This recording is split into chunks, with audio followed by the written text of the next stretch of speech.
Romance లేని మనిషి ఎవరైనా ఉంటారండి? చచ్చిపోవడం బెటర్.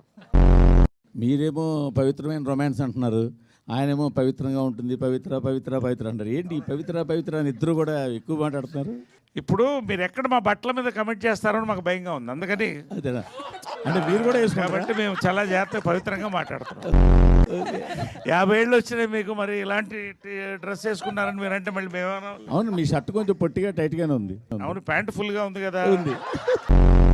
టీజర్లో ట్రైలర్లో మీరు డైరెక్ట్గా వాడిన పచ్చి బూతులా సరే కదా? మరి ఇప్పుడు పచ్చి బూతులు అన్నారు కదా మీరే, పండు బూతులు ఎలా ఉంటాయి మీరు ఒకసారి చెప్పండి, అది కూడా వింటాం. అంటే లిటిల్ హార్ట్స్లో ఒక డైలాగ్ ఉంది, తగులుతుంది కొంచెం ముందుకు జరగని.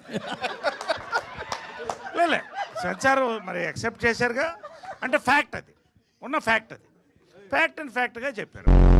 1993 అనుకుంటా, చిత్రం బళారే విచిత్రం.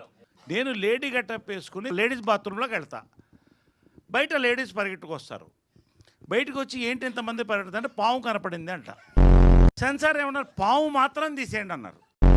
నరేష్ గారు, ఆ టీజర్ లో గ్లిమ్స్ పక్కన పెడితే గనక మీరు మాట్లాడే దాంట్లో ఎక్కువ బూతులు కనిపిస్తున్నాయండి. ఒక సీనియర్ ఆర్టిస్ట్ అయ్యుండి మీరు ఇట్లా ప్రెస్ మీట్ లో అలా మాట్లాడడం కరెక్ట్? చిత్రంలో సెన్సార్ అయిన సినిమా ఇంకేమన్నా మాట్లాడని చెప్పండి. ఏంటమ్మా మీరు కూడా నా గురించి